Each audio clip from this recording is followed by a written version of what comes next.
Recording number 216. Bhagavatam వివరంగా చెప్పుకుంటూ ఉన్నాము. 4th చాప్టర్ 2nd పార్ట్లో 851 పద్యం దగ్గర నుంచి వివరంగా చెప్పుకోబోతున్నాం. ఇప్పుడు మనం విజ్ఞాతుడు ఇంకా కూడా ఇట్లా అన్నాడు, నీకు నాకు ఏమీ తేడా లేదు, నువ్వు నేను అని ఊరికే ఒక మన మాటలు వాడుతూ ఉన్నాం కానీ నిజంగా ఆ రెండు మాటలు కూడా మన ఎగ్జిస్టెన్స్ని ఏ రకంగానూ ప్రూవ్ చేయలేవు. ఒక చెయ్యి ఎలాగైతే ఒక మనిషికి తానే అది అన్నట్టుగా అనిపిస్తుందో అంత సహజంగా ఈ సృష్టిలో ప్రతి జీవి కూడా రెండో వాడనేవాడెవడు కూడా లేడు, అన్నీ తానే అని చెప్పి చెబుతూ ఉన్నాడు విజ్ఞాతుడు. ఇంకా కూడా వివరంగా చెబుతూ ఉన్నాడు. ఈ ఒక చేతిని చూసి మనం, ఓ చెయ్యి నువ్వెంత మంచిదానివే, నువ్వు నాకెంత సహాయం చేస్తున్నావు, నువ్వు లేకపోతే నాకెంత కష్టమయ్యేది, ఇలా మాట్లాడం కదా మనం. అలా మాట్లాడినప్పుడు ఏమవుతుంది, ఆ చెయ్యి సపరేట్ అయ్యి వేరే వాళ్ళు ఒకళ్ళుగా అయిపోతుంది. మనం ఇంకొక మనిషితో మాట్లాడటం కూడా అంతే అని చెప్తూ ఉన్నారు. ఆ మనిషిని వేరే వాడు అనే భావంతో మాట్లాడటం అనేది కూడా అంతే అని చెప్పి చెప్తూ ఉన్నాడు విజ్ఞాతుడు. ఇంకా అంటున్నాడు, శరీరాన్ని చూపించి నేనేనంటాడు. ఎంత సహజంగా అంటాడంటే ప్రతివాడు కూడా ఒక గ్లాస్ మంచినీళ్ళు టేబుల్ మీద ఉంటే అవి చూపించి ఇవి నీళ్లు అని అంటాడు. ఆ నీళ్లు తను తాగిన తర్వాత ఆ నీళ్ళని తనలాగా కలిపేసుకుంటాడు. నేను వెళ్ళొస్తానంటాడు కానీ నీళ్లు నేను వెళ్ళొస్తాం అనడు. నీళ్లు తన లోపలికి వెళ్ళినాయి కదా, మరి ఆ నీళ్ళని మెన్షన్ చేయాల్సిన అవసరం లేదా? అలాగే తను కట్టుకున్న బట్టలు, అదే బట్ట విడిగా ఉన్నప్పుడు ఇవి నా బట్టలు అంటాడు, ఇది నా చీర, ఇది నా షర్టు అని అంటాం కానీ కట్టుకున్నప్పుడు వాటిని మనకి అభేదంగా ఐడెంటిఫై చేసేసుకుంటాం. చాలా ఆశ్చర్యం అది. అలా చేసుకుంటున్నాము అని కూడా మనకి తెలియదు. ఒక చీర విడిగా ఉన్నప్పుడు అది ఇది అని చెప్తాము, కట్టుకున్నప్పుడు అది నేనే అయిపోతుంది కదా. అది ఎలా అయిపోతుంది? అలాగే భోజనం టేబుల్ మీద ఉన్నప్పుడు భోజనం చెయ్యి అంటాము, ఆ భోజనం తినేసిన తర్వాత నేను భోజనము అనే మాట మర్చిపోతాము. We become one with the భోజనం ఆల్సో. అది వెళ్ళిపోయిందిగా లోపలికి, ఇంకా నేనే అన్నట్టుగా ఉంటాం. ఏం లోపలికి, ఎవరి లోపలికి వెళ్ళింది? శరీరం లోపలికి వెళ్ళింది. మనం ఎప్పుడైతే శరీరం నేను అని అంటున్నామో ఆ లోపలికి వెళ్ళిన పదార్థాన్ని, దానికి కట్టిన బట్టల్ని, దానికి వేసిన చెప్పుల్ని, దాని జేబులో పెట్టిన వస్తువుల్ని, డబ్బులని, దానికి పెట్టిన కళ్ళజోడుని, దానికి తలకు పెట్టుకున్న రబ్బర్ బ్యాండ్ని, దానికి తలకు పెట్టుకున్న జడ కుప్పెల్ని, ఆ జుట్టుకి చేసిన అలంకారాల్ని అన్నిటినీ కలిపి ప్రతి దాన్ని మన బుట్టలో వేసేసుకొని అన్నీ కలిపే నేను అని మనం అంటున్నాం. ఈ విషయమే చెప్తూ ఉన్నారు ఇక్కడ. అవన్నీ నేను అనే మనం లెక్కలోకి తీసుకుంటున్నాం. ఇది చాలా ఆశ్చర్యం నిజంగా అన్నమాట. మనకు అది చెప్తూ ఉన్నారు. ఇది చదువుతూ ఉంటే చాలా కొత్తగా ఉంది నాకు. ఎందుకంటే నిజమే కదా, తప్పేమిటి ఇందులో, క్వశ్చన్ చేయాల్సిందేమిటి అంటే అది తప్పని కూడా, అది పొరపాటని కూడా తెలియట్లే. నువ్వు విడిగా టేబుల్ మీద పెట్టినప్పుడు అది వేరే అయిపోయి ఇప్పుడు నువ్వు తినంగానే నీలో కలిసిపోతుంది. అది ఏమిటి అసలు ఎప్పుడు ఆలోచించమా మనం అసలు? అది ఎవరైనా ఎత్తి చెప్పినా కూడా, భాగవతం అంతటి పుస్తకంలో మాస్టర్ గారు వివరంగా చెప్పినా కూడా ఏముంది, తప్పే ఉంది దాంట్లో, నిజమే కదా. అంటే ఎక్కువ మంది చేసినప్పుడు, మనకు అలవాటైపోయినప్పుడు, ప్రతిరోజు మనం అదే పని చేస్తూ ఉన్నప్పుడు దానికి ఇంక విచక్షణ పోతుందన్నమాట. మనం దాని గురించి ఇంకా ఆలోచించుకోలేమన్నమాట. We become helpless. ఆ గొర్రెల మందలాగా, గుడ్డి గొర్రెల మందలాగా అందరితో పాటు అందరూ ఇంకా సంఖ్య పెరిగిన కొద్దీ గుడ్డి వాళ్ళు ఎక్కువ అవుతారు. అంతేగాని అది నిజమే కదా, ఇదేమిటి అసలు క్వశ్చన్ చేయాల్సిన విషయమా కాదా? నా చెయ్యి, నా కాలు, నా ముక్కు అంటాం. ఎక్కడ నీ ముక్కేది అని పాపకు కూడా నేర్పిస్తాం. ఎక్కడమ్మా నీ ముక్కు అంటే చూపిస్తుంది పాపాయి. మరి నా ముక్కు నాది అన్నప్పుడు నేను నా ముక్కు, నేను నా చెయ్యి వేరే కదా. మళ్ళీ ఇది నేను అనేస్తాం కదా, అది కూడా గమనించట్లేదు మనం. అది చెప్తూ ఉన్నాడు విజ్ఞాతుడు. ఈ నేననేది ఇక్కడ ఏమున్నది, దేన్ని సపరేట్ చేసేది నేను అని నువ్వు అంటున్నావు, నువ్వు అని అంటున్నావు, దేంతో how can you separate it? సర్వాంతర్యామి ఒక్కడే అయినప్పుడు ఆ సర్వాంతర్యామి సర్వత్రా ఉన్నప్పుడు అటువంటప్పుడు నేను నువ్వు అని రెండు పదాలు ఎక్కడున్నాయి అసలు వాడటానికి? కేవలం ఆట కోసం పెట్టుకున్నటువంటి తమాషాకి ఆటగా ఉండవలసిన విషయం సీరియస్ అయిపోయింది మనకి. నువ్వు నేను ఒకటేను అని చెప్పి చెబుతున్నాడు విజ్ఞాతుడు. ఎవరికి చెబుతున్నాడు? విదర్భి విదర్భరాజు గారి కూతురికి చెప్తూ ఉన్నాడు. నువ్వు స్త్రీవి కాదు, నువ్వు విదర్భరాజు కూతురివి కాదు, నువ్వు ఈ చనిపోయిన రాజుగారి భార్యవి కాదు, కిందటి జన్మలో నువ్వు పురంజనుడివి, అసలు పురంజనుడివి కూడా కాదు, నువ్వు సాక్షాత్తు విజ్ఞాతుడు అనే నా స్వరూపమే, అంతర్యామి స్వరూపమే నీది, నువ్వు వేరే ఎవరో కాదు. అజ్ఞానంలో పడమాక. ఇప్పుడు నువ్వు చితి ఎక్కబోతున్నావు. చితి ఎక్కొద్దు, అవసరం లేదు. ఎందుకంటే ఈ శరీరం నువ్వు కాదు అసలు. ఇది ఈ శరీరాన్ని చంపేసినంత మాత్రం చేత నువ్వు పోవు, నువ్వు అలాగే ఉంటావు. మరి శరీరాన్ని చంపాల్సిన అవసరం ఏమిటి? అది ఉన్నా అది లేకపోయినా నీ అస్తిత్వం ఎప్పుడూ ఉన్నది. నీ మీద శరీరం ఆధారపడి ఉంది, కానీ శరీరం మీద నువ్వు ఆధారపడి లేవు. అది ఏదో ఇవాళ విదర్భరాజు కూతురు ఫలానా ఆయన భార్య అని దాన్ని చితి ఎక్కించి సతి చేసినప్పుడు, సతీ సహగమనం చేసినప్పుడు దానివల్ల ఒరిగేది జరిగేది ఏమీ లేదు. నువ్వు అలాగే ఉంటావు, మళ్ళీ ఇంకో శరీరాన్ని ధరిస్తావు. ఇది వాస్తవం కాదు. ఇలా ఇలా అనేక శరీరాలని ఒక బట్ట మార్చుకున్నట్టుగా, ఇవాళ ఈ బట్ట కట్టుకొని రేపు ఇంకో బట్ట కట్టుకున్నట్టుగా మార్చుకుంటూ ఉన్నావు తప్ప ఇది అసలు నీ అస్తిత్వం కాదు అని వివరంగా చెప్పాడు. చెప్పగానే పాపం విజ్ఞాతుడు ఇట్లా బోధించంగానే విదర్భరాజపుత్రిని అని అనుకుంటూ దిగులు పడిపోతోంది, గుండెలు కొట్టుకొని ఏడ్చింది, నా భర్త వెళ్ళిపోయాడే అని. అటువంటి చింత నుంచి ఆ జీవుడికి విముక్తి వచ్చింది. నేను పురంజనుణ్ణి కాదు, ఊరికి అనుకుంటూ ఉన్నాను, అప్పుడు అది అని అనుకున్నాను, ఇప్పుడు ఇది అని అనుకున్నాను. మనం కూడా గమనించుకుంటే అనుకోకపోతే ఎవరం మనం? అనుకుంటూ ఉంటాం, చెప్పుకుంటూ ఉంటాం, మెమరైజ్ చేసుకుంటూ ఉంటాం. నేను ఫలానా థాట్ ప్రాసెస్ని ఎంటర్టైన్ చేసుకుంటూ నేను ఫలానా అని గుర్తు తెచ్చుకుంటూ ఉంటాం. If you don't memorize who are you really, if you forget all your past, who are you? ఆ పాస్ట్ మెమరీస్ అంతా పాత ఫోటోలని దాచిపెట్టుకుని, తల్లిదండ్రుల పేర్లు గుర్తుపెట్టుకొని, మా నాన్నగారు నాకు ఈ పేరు పెట్టారు, మా ఊరిది అని మనస్సులో పిక్చరైజ్ చేసుకొని నేను ఫలానా అని చెప్తూ ఉన్నాం. కానీ అదర్వైజ్ మనం ఎవరం అసలు? ఎటువంటి అద్భుతమైనటువంటి దైవ స్వరూపం మనది. దాన్ని వదిలేసి ఫ్లెష్ అండ్ బ్లడ్కి, రక్త మాంసపూరితమైన శరీరం నేను, అది కూడా ఎంత అజ్ఞానంలో ఉన్నామంటే ఇది నేను అది నేను అంటాం. ఎంత సహజమో అలా చెప్పేసుకుంటున్నాం మన గురించి మనం, ఈ శరీరం నేను అని. అది ఎంత ఆశ్చర్యం! అదే అడుగుతున్నారు వాళ్ళు. ఏమని అడుగుతున్నారంటే, వేలో కాలో కట్ చేసి పడేస్తే మరి నేనులో ఒక ముక్క పోయిందా అని అడుగుతున్నారు. పోవటం లేదే, ఆ నేనులో ఓ ముక్క పోవటం లేదే, మరి ఉంటూ ఉన్నదే. తల కోసేస్తే కానీ పోదండి అంటే, తల కోసినప్పుడు ఏమవుతుందో మనకి తెలియటం లేదు కదా. తల కోసినా కూడా నేను పోదా, నేను ఎప్పుడూ అలాగే ఉంటుంది. ఆ తల కోసేస్తే శరీరాన్ని వదిలేస్తుంది నేను, అంతే. నేను అలాగే ఉంటుంది, సర్వత్రా ఉన్నటువంటిది నేననేది. ఆ ప్రజ్ఞ, నేను అనేటటువంటి ప్రజ్ఞ, అది థాట్ కాదు, అది ఆ ప్రజ్ఞ ఒక చిన్న యాటంలో కూడా ఉంటుంది.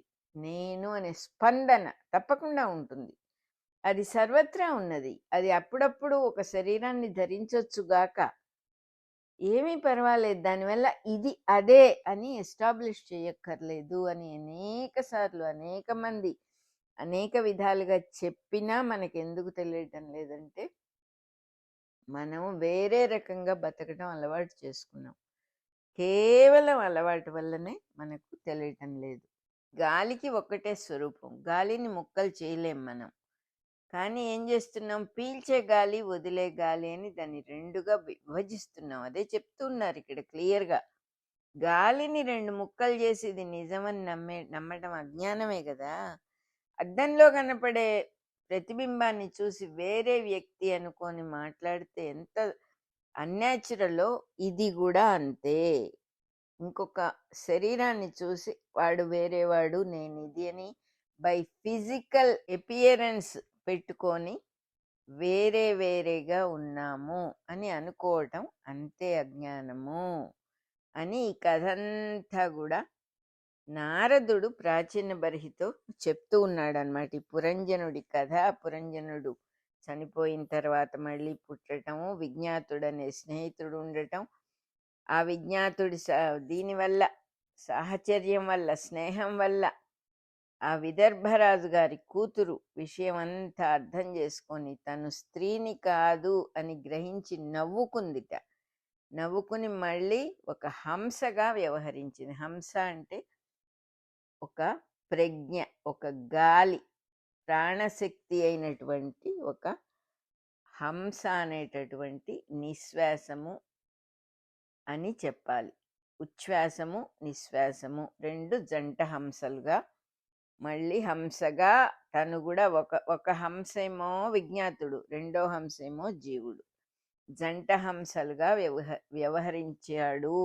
పురంజనుడు కూడా మళ్ళీ వెనక్కెళ్ళి తనెవరో తెలుసుకున్నాడు అని చెప్పి నారదుడు ప్రాచీన బర్హి ఈ కథ అంతా చెప్పాడు.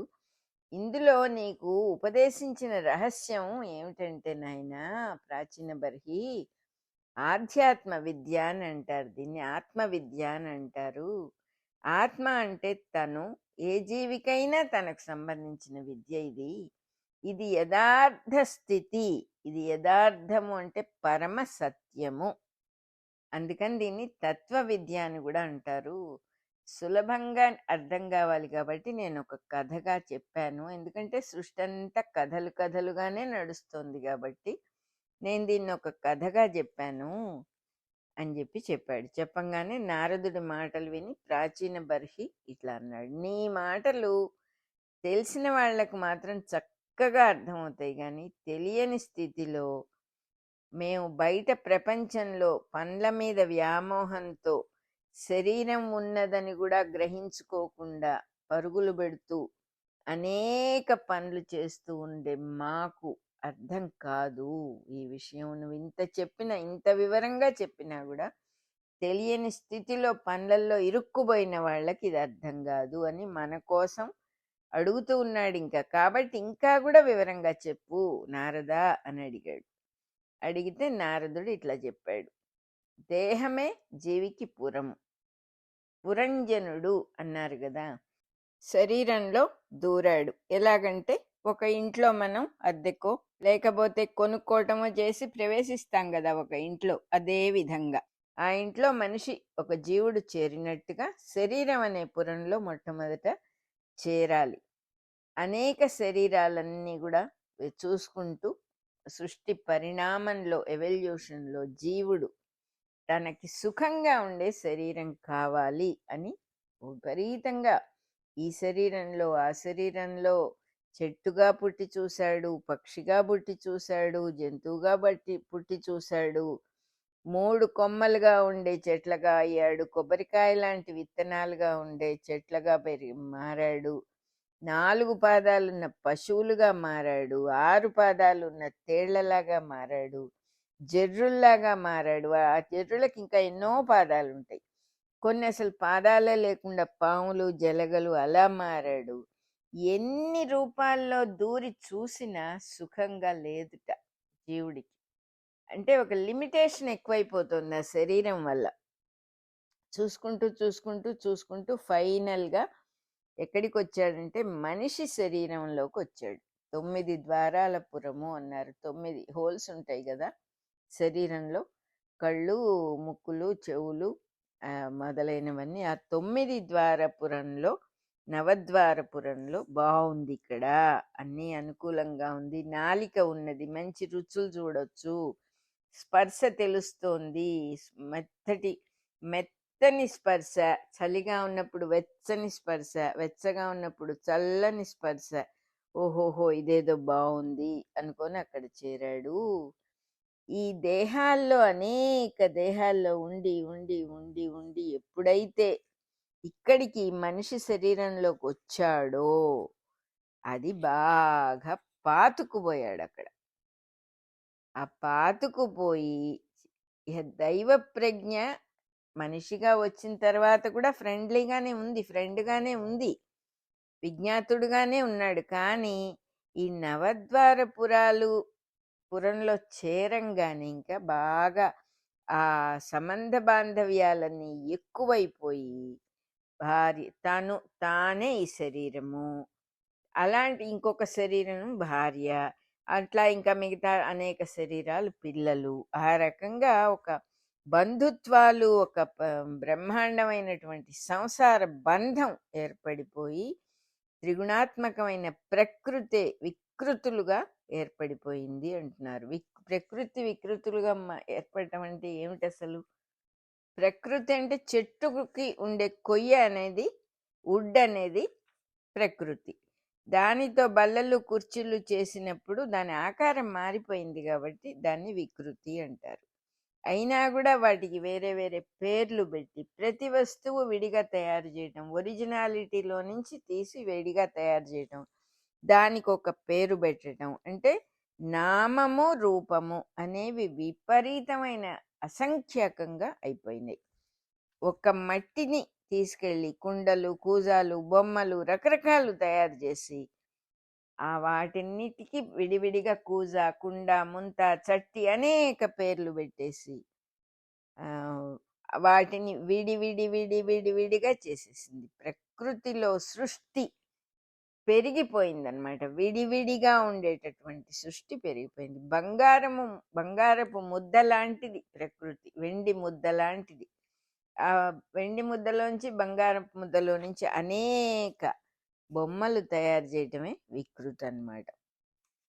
సో ఎలా ఉంటుంది? ఉన్నవి నీళ్లే, కానీ దాన్ని కాఫీ లాగా తాగుతాం, చారు లాగా తాగుతాం, పులుసు లాగా తాగుతాం, అనేక రకాల రుచికరమైన పానీయాల్లాగా తాగుతాం. అదంతా కూడా ఉన్నది నీళ్ళైనా కూడా వేరే రూపం మార్చి దానికి వేరే పేరు పెట్టడం అనేది వికృతి అన్నమాట. అదే రకంగా ప్రకృతి జీవుల మనస్సులలో కూడా వికృతిగా ఏర్పడినవే చుట్టరికాలు, ఆస్తిపాస్తులు, అనేక రకాల సన్నివేశాలుగా ఒప్పుకుంటున్నాము అంటున్నారు, అంగీకరిస్తున్నాము. అవన్నీ బాగున్నాయని మళ్ళీ మళ్ళీ అనుకుంటున్నాము. ఇష్టమైన వాళ్ళు అని ఉన్నారు, అయిష్టమైన వాళ్ళు అని ఉన్నారు. ఇష్టమైన వాళ్ళు దగ్గరగా ఉంటే సంతోషం, దూరంగా వెళ్తే దుఃఖం. ఈ రెండు అనుభవించటం మొదలైంది. ప్రకృతి వికృతి అయింది కాబట్టి సుఖము దుఃఖము అనేవి రెండు కలిగినాయి మనకి. ఆ వికృతి అనేది ఇంకా ఎంతో ఎక్స్పాన్షన్, విపరీతమైన ఎక్స్పాన్షన్ అయిపోయింది. ఇదైతే ఇది, అదైతే అది, ఎన్నో భావాలు. ఆ భావ రూప జగత్తు విపరీతంగా ఎక్కువైపోయింది. అందులో మనం ఇరుక్కుపోయాం. సరిగ్గా సాలీడు గూడు కట్టుకొని ఆ గూట్లో తను చిక్కుకుపోయి ఆ దారాలు తనని బంధిస్తే తను బయటికి వెళ్ళలేకపోతే ఏమవుతుందో మన పరిస్థితి అట్లా అయింది. సాలీడుకి ఎప్పటికైనా తెలుస్తుందేమో తను చిక్కుకున్నానని, బయటపడాలని. మనకు అది కూడా తెలియని పరిస్థితి వచ్చేసింది. అందుకనే ఇటువంటి పుస్తకాలు చదివినప్పుడు కనీసం కొంచెమైనా ఏమైనా తెలుసుకునే అవకాశం ఉంటుందేమో అని. మనం మరీ మల్టీ టాస్కింగ్ అని చెప్పి రకరకాల పనులు చేస్తున్నాం. ఒక పని చేసేటప్పుడు రెండో పనిని కూడా ఎంటర్ చేస్తాం. నడిచేటప్పుడు చెవులో ఏదో పెట్టుకొని వింటూ ఉండాలి, లేకపోతే ఎవరితోన్నా మాట్లాడుతూ ఉండాలి. ఈ నడక అనే దాన్ని విడిగా చెయ్యలేం మనం. ఎందుకు చెయ్యలేకపోతున్నాం అంటే మనం నెంబర్ 1 ఏమో అలవాటు చేసుకున్నాము, నెంబర్ 2 ఏమో మనల్ని మనం ఫేస్ చేసేటటువంటి గట్స్ మనకి లేవు. అందులో ఎటువంటి సందేహం లేదు. we cannot live with ourselves. Somebody or other must be there. At least a book, at least a mobile, at least a TV, at least a newspaper. Somebody or other. ఒక పెంపుడు కుక్క, ఒక జంతువు, ఒక మనిషి, ఎవరో ఒకరు తోడు మనకు కావాలి. మనంతట మనం బతికే పరిస్థితే లేదు. ఆ తోడు ఉన్నా కూడా ఇంకా ఎప్పుడైనా కొంచెం ఒంటరిగా ఉండవలసిన సమయాలు దొరికితే వెంటనే ఒక పుస్తకం అన్నా తీస్తాం, మొబైల్ అన్నా తీస్తాం, టీవీ అన్నా పెడతాం. ఎందువల్ల? కారణం ఏంటి? We never thought of it. అసలు కొంచెం కూడా ఆలోచించాం ఎందుకు చేస్తున్నాం అట్లా మనం. ఎందుకంటే ఏమీ చెయ్యకుండా ఉండలేని పరిస్థితి అలవాటు చేసుకున్నాం మనం. యోగులు సాధించింది అదే. వాళ్ళకి ఏమీ అక్కర్లేదు. ఊరికే ఉండగలరు వాళ్ళు. ఊరికే ఉండటము అనే మాట ఎందుకు వాడాల్సొచ్చిందంటే, మనం అడ్డమైన పనులు చేస్తున్నాం గాబట్టి వాడాల్సొచ్చింది. అది గూడా ఏంటి మనస్సుతో. పనులు శరీరం చెయ్యాలి. ఎలాగో శరీరం ఉన్నది పనులు జేయటానికే. దాని గురించి ఎవరు చెప్పటం లేదు. మనస్సుతో ఎన్నో పనులు కంటిన్యూస్‌గా చేస్తూనే ఉన్నాం. భావరూప జగత్తుని పెంచేస్తున్నాం. వాడిట్లా, వీడిట్లా, అదలా, ఇలా ఇప్పుడేం జేయాలి, అప్పుడేం జేయాలి, అదలా అవ్వాలంటే ఏం జేయాలి, ఇది ఇలా అవ్వాలంటే ఏం జేయాలి, ఇప్పుడసలు వాట్ నెక్స్ట్, ఇప్పుడు ఇన్ని పనులయిపోయినాయి గదా! ఏమేం పనులయినాయి, ఓకే. నెక్స్ట్ ఏమేం పనులున్నాయి. ఈ continuous calculation. What for we are doing అంటే, మనల్ని we cannot live with ourselves అనేది పరమ సత్యం. అది అసలు మనకు ఆ విషయమే తెలియటం లేదు కాబట్టి, దాంట్లో నుంచి బయటికి రావటం అని, అటువంటి జీవితం ఒకటి ఉన్నదని, మనిషిగా మనం పుట్టింది దాన్ని సాధించుకోవటానికే అని అస్సలు తెలియని పరిస్థితి మనకున్నది. అందుకే పురాణ గ్రంథాలు ఎంతో ఇంపార్టెంట్ అని చెప్తూ ఉన్నారు. కనీసం ఏమీ తెలియకపోయినా కూడా కేవలం ఒక పురాణాలు వింటూ ఉన్నందువల్ల ఒక దైవ భక్తి, ఒక యాంకరింగ్, ఆ దైవాన్ని పట్టుకున్నప్పుడు ఎప్పుడప్పుడు ఆ ఆ పరమ సత్యం తెలియకపోతుందా అని పెద్దలకు మన మీద ఆశ. అందువల్ల వాళ్ళు అనేక రకాల మంచి మంచి కథలు, భగవంతుడి యొక్క సద్గుణ పూరితమైన చరిత్రలు, ఆయన యొక్క మంచి మంచి గుణాలతో కూడిన కథలు చెప్పినప్పుడు ఏమవుతుంది, మంచి గుణాలు విన్నప్పుడు మంచిది మనలో ప్రింట్ అవుతుంది. ఏది మనం చేసినా ఒక ప్రింట్ ఏర్పడిపోతుంది మనలో. మనం ఇది రాంగ్ ప్రింటింగ్ విపరీతంగా చేసేసుకుంటున్నాం. రాంగ్ ప్రింటింగ్ అంటే అక్కర్లేని విషయాలని ఎక్కువ చేసినప్పుడల్లా వాటికి ప్రింట్ పడిపోతుంది. ఏమిటి అక్కర్లేని విషయాలు? పక్క వాళ్ళు ఏం చేస్తున్నారు అనే విషయం మనం చాలా ఇంపార్టెంట్గా భావిస్తాం. మన పని మనం చేసుకోవడం మనకి చేత కాదు.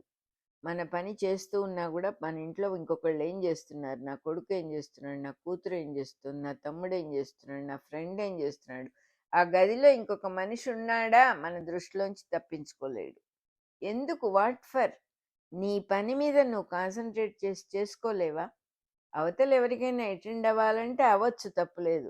కానీ నువ్వు ఎందుకు ఇంకొకరి జోలికి వెళ్ళవలసిన అవసరం ఏమొచ్చింది అంటే, మనకి తెలియదు. We have become so blind. అజ్ఞానంలో పడి మనమే అది చేస్తున్నామని కూడా మనకి తెలియదు. తప్పేమిటి అంటాం.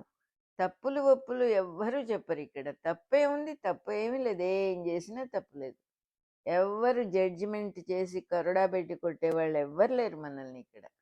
సరిగా బతకటం నేర్చుకోమని చెప్తూ ఉన్నారు. ఆ సరిగా బతికే పద్ధతి ఒకటి ఉందని కానీ, అది చాలా అద్భుతమైన జీవితం అని కానీ మనకు అస్సలు ఐడియా లేదు. మనం అంటే ఏమిటో మనకి తెలియదు. ఇంకా అంతకంటే దురదృష్టం ఇంకా ఏముంది?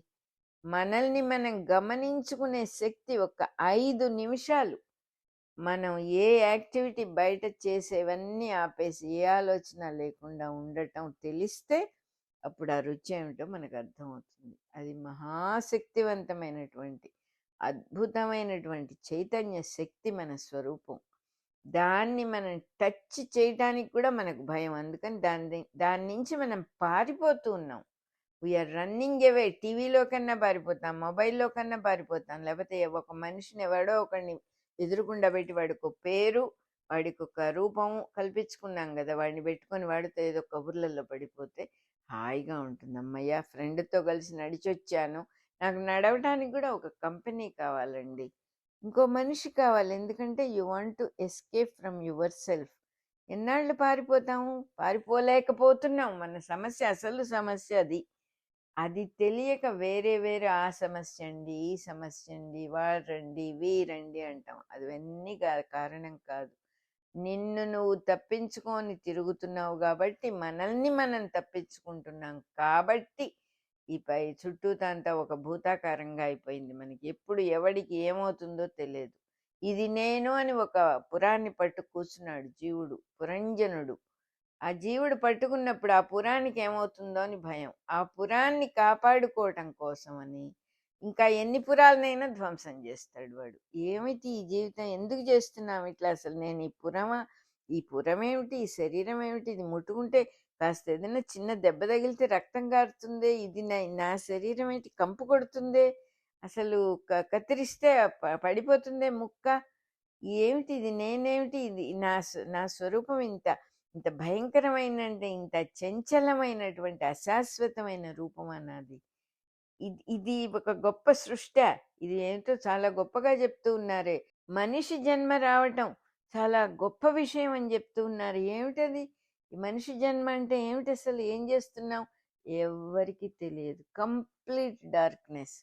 ఏమీ పట్టించుకోకుండా దులిపేసుకొని, దోమగుట్టిన చీమగుట్టిన దులిపేసుకొని ఎలాగోలాగ బతకటం, ముసల్తనం వచ్చి మీద పడి కొరుక్కు తినేసి మనల్ని నానా బాధలు పెట్టి చంపేసి తీసుకెళ్ళిపోతుంది, అయిపోతుంది. ఎక్స్పైరీ డేట్ అయిపోవటం, మళ్ళీ పుట్టడం, మళ్ళీ ఎక్స్పైరీ డేట్ దాకా ఎలాగోలా బతకటం. ఎలాగోలా బతకాల్సిన అవసరం ఏమిటి మనకి? మన తెలివితేటలు లేవా? మనకి సహాయం లేదా? ఎన్ని పుస్తకాలు ఉన్నాయి, ఎంతమంది గురువులు ఉన్నారు, ఎన్ని విషయాలు.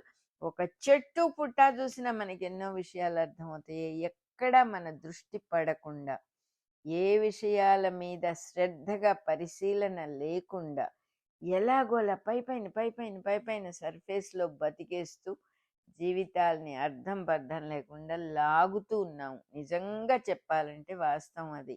అందుకనే ఇంత చక్కగా వర్ణించి చెప్తూ ఉన్నారు. గాజు పాత్రలో నీళ్ళని పోసి వాడుకుంటాడెవడో, వాడికి మంచుగడ్డ అంటే తెలియదు. ఒకవేళ వాడికి మంచుగడ్డ చూపించి దాన్ని మనం మంచుగడ్డ చేస్తే నీళ్ళలాగా వాడుకుందామని చూస్తాడు ఆ మంచుగడ్డని. గ్లాసెడ్ నీళ్ళతో కొడితే దెబ్బ తగలదు, కానీ గ్లాసెడ్ నీళ్ళని మంచుగడ్డ చేసి అది పెట్టి కొడితే చచ్చెంత దెబ్బ తగులుతుంది. సో ప్రకృతి వికృతిగా అయిపోయినప్పుడు మనల్ని హత్య చేస్తుంది అని చెప్తూ ఉన్నారు ఇక్కడ. ఆ ప్రకృతి వికృతిగా మారినప్పుడు దానికి ఉండే విషయాలన్నీ మనం అర్థం చేసుకోవాల్సి వస్తుంది.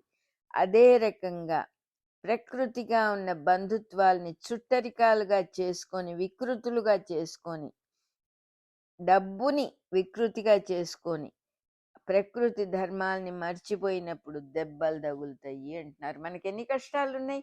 ఎవడో మోసం చేస్తాడు, ఎవడో ఏదో చేస్తాడు, నిద్ర లేచాక ఎవరో ఏదో అంటారు, ఒక మాట అనకూడదు, మనల్ని ఒకడు అవమానించకూడదు, ఊళ్ళో అందరూ గౌరవించాలి, అందరూ చక్కగా ఉండాలి, మనకి సహాయం చేయాలి. అసలు అయ్యే పనేనా ఇది? ఒక మనిషి సుఖంగా ఉండాలంటే ఎన్ని విషయాలు కావాలి మనకి? పుట్టినప్పటి నుంచి వాడు ఆరోగ్యంగా ఉండాలి, అందంగా ఉండాలి, మంచి తల్లిదండ్రులు ఉండాలి, మంచి ఎన్విరాన్మెంట్ ఉండాలి, మంచి బట్టలు ఉండాలి, చక్కని చదువు ఉండాలి, వాడు చక్కగా ఆరోగ్యవంతంగా పెరగాలి, ఆరోగ్యవంతమైనటువంటి స్నేహితులు ఉండాలి వాడికి తర్వాత చదువుకోవాలి, చదువు బాగా రావాలి, ఉద్యోగం రావాలి, అది కూడా మంచి ఉద్యోగం, పెద్ద ఉద్యోగం ప్రతివాడికి రావాలి. మంచి ఉద్యోగం, పెద్ద ఉద్యోగం వచ్చిన తర్వాత పెళ్లి చేసుకుంటాడు. పెళ్లి చేసుకున్నప్పుడు భార్య అందంగా ఉండాలి, చదువుకున్నదై ఉండాలి, సమర్థురాలై ఉండాలి, అనుకూలవతి అయి ఉండాలి. ఇన్ని కండిషన్స్లో బతకటం అసలు ఈజ్ ఇట్ పాసిబుల్?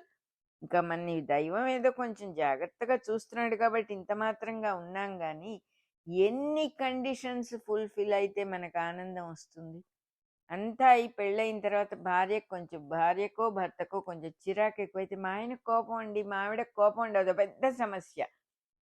ఏమి చేయలేము. ఏమండి ఇప్పుడు ఎలా తెలియలేదండి, చాలా కోపం అండి ఆయనకి. అయితే సో వాట్? నీకు ఎన్ని సమస్యలు ఉంటాయి అసలు? ఎందువల్ల వచ్చినాయి ఇన్ని సమస్యలు? అన్ని సమస్యలు ఒక్క కారణం వల్లే వచ్చినాయి. నువ్వెవరో నీకు తెలియకపోవటం వల్ల వచ్చినాయి. మనమెవరమో మనకు తెలియనందువల్ల ప్రతి వస్తువుని రాంగ్ ఐడెంటిఫికేషన్ చేసి ప్రకృతిని వికృతిగా మార్చుకొని అనేక చుట్టరికాలు ఏర్పరచుకొని మన చుట్టూ మనమే ఒక వలని అల్లేసుకున్నాము అని చెప్పి ఇక్కడ నారదుల వారు చెప్తూ ఉన్నాడు. ప్రాచీన బర్హి అనేటటువంటి వాడికి చుట్టరికాలు ఏర్పరచుకుంటే పర్వాలేదు. ఇవన్నీ ఎక్కడున్నాయి ఈ చుట్టరికాలన్నీ? మన మనస్సు చుట్టరికపు భావాలతో ప్రతి మనిషి గురించి, ప్రతి వస్తువు గురించి, ప్రతి సన్నివేశం గురించి, సమస్తం గురించి విడి విడి విడి విడి విడిగా ఉన్న అభిప్రాయాలతో నిండిపోయి కిక్కిరిసిపోయింది మన మనస్సు. ఒకే ఒక అంతర్యామి, ప్రశాంత స్వరూపుడైనటువంటి కళ్యాణ గుణాభిరాముడైన ఒకే ఒక అంతర్యామి స్వరూపం మనది. అటువంటి స్వరూపం ముక్కలు చెక్కలు అయిపోయింది, ఏదేదో అయిపోయింది. ఎవరి గురించి మనం ఏది అనుకున్నా అది మన గురించి మనం అనుకున్నట్టే, కొత్తగా ఏం లేదు ఇక్కడ. నేను అనే పదం ఒక్కటే ఉన్నది ఇక్కడ. ప్రతివాడు నేననే అంటాడు. ఎందువల్ల అంటాడు? ప్రతివాడు తాను కరెక్ట్ అంటాడు, ఐఆమ్ రైట్ అంటాడు. అది నిజమే కాబట్టి. ఉన్నవాడు నేనొక్కడే. ఇన్ని నేనులు లేవు, ఓన్లీ వన్ నేను. ప్రతి చోట విడివిడిగా ఉన్నట్టుగా అనిపిస్తుంది, ఇంద్రియాల్లో నుంచి చూస్తున్నాం కాబట్టి ఆ రకంగా అనిపిస్తుంది. తను 100 సంవత్సరాల శరీరంలో ఉన్నా కూడా ఆ శరీరానికి సంబంధించిన గుణాలకి సంబంధించిన వాడు కాదు జీవుడు. అది కేవలం ఒక చైతన్య శక్తి. ఆ చైతన్య శక్తి లేకపోతే కళ్ళు పనిచేయవు, ముక్కు పనిచేయదు, నోరు పనిచేయదు, పంచేంద్రియాలు పనిచేయవు, శరీరం పని చెయ్యదు, ఏ తెలివితేటలు పని చెయ్యవు. కేవలం పవర్ కనెక్షన్ ఇచ్చినప్పుడే ఆ కంప్యూటర్ పనిచేస్తుంది. ఆ కంప్యూటర్లో అనేక లక్షణాలు ఉండొచ్చుగాక, ఎన్నో దాచిపెట్టబడిన రహస్యాలు ఉండొచ్చుగాక, అన్నిటికీ మూలం పవర్ ఒక్కటే. ఆ పవర్ తీసేసినప్పుడు అది ఏమి పనికి రాకుండా అయిపోతుంది. మనం ఆ పవర్ అనేది ఏమిటంటే అది మనమే, ఇంక వేరే ఎవరో కాదు, మన స్వరూపం అది. అంతటా ఉన్నది. పైగా ఆ పవర్ అనేది ఒక చోట ఉండి ఒక చోట లేకపోవటం, ఒక చోట ఎక్కువ ఉండటం, ఒక చోట తక్కువ ఉండటం, అవేమీ లేవు. వేరే అనేక రకాల ఇంద్రియాలతో నుంచి, సెన్సెస్లో నుంచి కనబడే విషయాలన్నిటిని విడివిడిగా చూస్తూ, ప్రతిదానికి ఒక పేరు పెట్టుకుంటూ, విడివిడిగా చూసి, ఒక కిరణాన్ని, ఒక కిరణం రంగురంగులుగా రిఫ్లెక్ట్ అయినట్టుగా కోరికల కిరణాలన్నీ పుడుతూ ఉంటే వాటిని తలుచుకోవటంలో జీవుడు ఆ కోరికలన్నీ తనకు కలుగుతున్నాయి అనుకుంటాడు. తను వేరుగా ఉన్నాను అనుకుంటాడు. వేలికి బాధ కలిగినప్పుడు నాకు బాధ కలిగిందని అనుకుంటున్నాడు కదా. ఒక పిల్లవాడిని రంగురంగుల అద్దాలున్న గదిలో ఉంటే అతని మీద సూర్యరశ్మి రంగురంగులుగా పడుతుంది. మరి న్యాచురల్గా ఆ వెలుగంతా రంగురంగులుగా పడుతుంది. పిల్లవాడు ఏమనుకుంటాడు? తను రంగురంగులుగా ఉన్నాను అనుకుంటాడు న్యాచురల్లీ. ఎంత సహజం అది. మనం కూడా అలాగే అనుకుంటున్నాం. పిల్లవాడిని చూసి మనం కాదురా నాయనా, నువ్వు అట్లా ఏం లేదు, నువ్వు బయటకు వస్తే మామూలుగా ఉంటామని ఈజీగా చెబుతాం. మన సంగతి ఏమిటి? మనం అది తెలుసుకోలేకపోతున్నాం. ఆ రంగులను తనతో తీసుకెళ్లాలని ఆ పిల్లవాడికి అనిపిస్తుంది పాపం. అది కుదరదు కాబట్టి ఏడుస్తాడు. అయ్యో నా రంగులన్నీ పోయినాయి అని ఏడుస్తాడు. అదే రకంగా భార్య, పిల్లలు, ఇళ్ళు, చెక్కు పుస్తకాలు, సోఫాలు, రేడియోలు, కార్లు, సినిమాలు, క్లబ్బులు అన్నిటినీ వాటి నుంచి సుఖాన్ని మోసుకెళ్దాము అని అహోరాత్రాలు ప్రతి జీవుడు ప్రయత్నించి కుదరక ఏడుస్తూ ఉన్నాడు. అలా ఏడ్చేవాడే సంసారబద్ధుడైన జీవుడు అని ఇక్కడ ప్రింట్ చేసి రాశారు. రంగురంగుల అద్దాలు ఉన్న ఒక రూమ్లో పిల్లవాడు ఎలాగైతే ఆ రంగులు బయటికి వెళ్ళినా తనకు ఉండాలని కోరుకుంటాడో, తన మీద పడిన రంగులు పర్మనెంట్గా ఉండాలి, ఆ రంగుల్ని తీసుకెళ్లాలని ఎలా ప్రయత్నిస్తాడో తెలియని చిన్నపిల్లవాడు, ఆ రకంగా మనం సోఫాల సుఖాన్ని మోసుకెళ్ళాలని, ఏసీల సుఖాన్ని మోసుకెళ్ళాలని, భార్యాబిడ్డలనే బంధుత్వపు సుఖాల్ని మోసుకెళ్ళాలని, చెక్కు పుస్తకాలని తీసుకెళ్ళాలని, రేడియోల్ని, కార్లని, సినిమాల్ని, క్లబ్బుల్ని, వీటితో వచ్చేటటువంటి సుఖాల్ని బయటికి మోసుకెళ్ళాలి ఎక్కడికో అని తాపత్రయపడుతూ రాత్రి పగలు కూడా తెలియకుండా కష్టపడుతూ ఉన్న జీవుడు అటువంటి వాడే, ఆ పిల్లవాడి లాంటి వాడే అని చెప్పి చెబుతూ ఉన్నాడు నారదుడు ఇక్కడ. నిజంగా ఉన్న విషయాన్ని గ్రహించుకొని నవ్వుకునేవాడే అసలు విషయం తెలుసుకున్నవాడు. ఇక్కడ నవ్వుకుని తమాషాగా ఎంజాయ్ చేసే విషయమే ఉంది, కానీ సీరియస్గా బాధపడే విషయాలు ఏమీ లేవు. ఉన్నదంతా ఒకటే వస్తువు అని వినోదంగా చూడాల్సిన విషయం, ఆనందంగా ఎంజాయ్ చేయాల్సినటువంటి విషయం ఇది. ఉన్న విషయాన్ని అంటే పరమ సత్యం ఏదో దాన్ని గ్రహించి జాగ్రత్తగా వినోదించేవాడే, ఎంజాయ్ చేసేవాడే మోక్షజీవి అని అంటారు. మోక్షం ఎందుకంటే మనం ఎంజాయ్ చేయటానికి, ఎవడికో ఇవ్వటానికి కాదు. Ever permanent bliss and happiness అది. ఎందుకంటే ఇదంతా కనబడేదంతా వాస్తవం కాదు అని తెలిసినప్పుడు ఏది బాగుందో అది తెలుస్తుంది కదా. ఏది పర్మనెంటో అది తెలుస్తుంది కదా. ఆ పర్మనెంట్ ఏదంటే మన స్వరూపమే, వేరే ఎక్కడో ఏదో లేదు. అంతా మనమే, ఇక్కడ ఉన్నదంతా మనమే. ఎక్కడున్నామంటే సర్వత్రా ఉన్నాం. ఒక శరీరంలో బంధించబడి లేము అని తెలిసినప్పుడు ఆ ఫ్రీడమ్, తర్వాత ఇది నా కర్తవ్యం, ఇది చేసి తీరాలనే నియమం అక్కడ ఏమీ లేదు. స్వేచ్ఛ, అద్భుతమైనటువంటి స్వేచ్ఛ ఉన్నది అక్కడ. ఏమీ తెలియదు కదా మనకి. మనకి ఇప్పుడున్న లిమిటేషన్స్ లేని స్థితి ఇంకొకటి ఉన్నది అని కూడా తెలియదు కదా. సో అవన్నీ చెప్తూ ఉన్నాడు నారదుడు. ఏ ఏ గ్రహింపు లేకుండా ఏదో కావాలని ఏడ్చేటటువంటి చిన్న పిల్లవాడి లాంటి వాడే అజ్ఞానంతో జీవించే సంసార జీవి.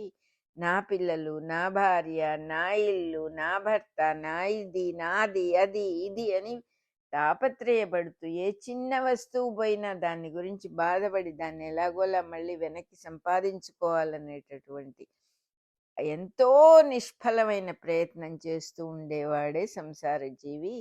ఆ పనులు చేసినందువల్ల అతనికి మళ్ళీ మళ్ళీ అవే అవే చేయవలసిన గతి పడుతూ ఉన్నది. దాన్నే కర్మబంధము అని అంటారు. తెలిసినవాడు కూడా పనులు చేస్తాడు. తెలిసినవాడు అంటే పిల్లలతో ఆడుకునేటప్పుడు పిల్లల్లాగా మనం ఆడుకుంటాం, కానీ మనకి సీరియస్నెస్ ఉండదు కదా. అంటే ఏది ఏమిటో తెలిసినవాడు పనులు చేస్తాడు, కానీ దానివల్ల అతన్ని ఆ పనులు ఎఫెక్ట్ చెయ్యవు. ఒక పని సక్సెస్ అయితే గంతులేడు, అవ్వకపోతే పట్టించుకోడు. ఏదో తన ప్రయత్నం తను చేస్తూ హాయిగా బతకటం అనేది అతనికి చక్కగా వెన్నతో పెట్టిన విద్యలాగా ఉంటుందంటే వెన్నపూస మింగటం ఎంత తేలికగా గుటుక్కున లోపలికి వెళ్ళిపోతుందో అంత ఈజీగా అయిపోతాయి అతనికి పనులన్నీ కూడా. ఎందుకంటే గట్టి పట్టుదల లేదు అతనికి, ఎక్కడా కూడా మమకారం లేదు, అహంకారం లేదు. అందువల్ల కేవలం చెయ్యాలి కాబట్టి సమర్పణగా చేస్తాడు. ఏ రకమైన అభిలాషలు లేవు కాబట్టి, అంటే ప్రత్యేకమైన స్ట్రాంగ్ ఒపీనియన్స్, కోరికలు లేవు కాబట్టి తను అక్కర్లేని వాటి జోలికి అసలు వెళ్ళాడు. ఇందాక చెప్పుకున్నాం కదా, ఎన్ని అక్కర్లేని విషయాలు మనం చేసుకుంటామో వాటి జోలికి వెళ్ళాడు. పురుషుడు అనేవాడు నిజంగా స్వయం ప్రకాశ స్వరూపుడు. ఆయనకి వేరే ఏమీ అక్కర్లేదు. మన గురించే చెప్తూ ఉన్నారు ఇక్కడ. మనం స్వయం ప్రకాశం గలవాళ్ళం. స్వభావం చేత సాక్షాత్తు పరబ్రహ్మ స్వరూపమే మంది. జీవుడుగా దిగి రావటం వల్ల సర్వశక్తి సంపన్నుడుగానే వచ్చాడు, కానీ జ్ఞానస్వరూపుడుగానే వచ్చాడు. తనలో నుంచి బయటకు వస్తున్న ప్రకృతి గుణాలలో ప్రవర్తించేటప్పుడు మటుకు త్రిగుణాలలోకి దిగుతాడు జీవుడు. సత్వ రజస్తమో గుణాల్లోకి దిగినప్పుడు మటుకు ఆ గుణాల మీద దృష్టి గలవాడవుతున్నాడు. ఆ గుణాలు కూడా ఎక్కడి నుంచి వచ్చినాయి? తనలో నుంచే వచ్చినాయి. రెండో వస్తువే లేదు.